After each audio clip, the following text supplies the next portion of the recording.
Hello বন্ধুরা, সব good morning সবাইকে। সবাই তোমরা কেমন আছো? আশা করি খুব ভালো আছো। এই দেখো আমাদের কাছে কাঞ্চন ফুল ফুটেছে কত। এই দেখো কত কাঞ্চন ফুল ফুটেছে। এই কাঞ্চন ফুলগুলো এবার তুলবো। দেখো তোমরা ভিডিওটা দেখতে থাকো।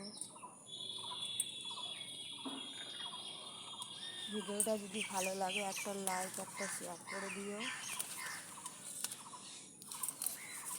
সেইগুলো তুলে নিচ্ছি। তুলে নিয়ে তোমাদের দাদাভাই ডাক্তারখানায় গেছে আজকে। ওর ভাই ব্যাটারে নিয়ে আজকে ডাক্তারখানায় গেছে। একটু দাঁত তুলবে, ভাই ব্যাটারে নিয়ে আজকে ডাক্তারখানায় গেছে। এই ফুলগুলো সব তুলে নেব।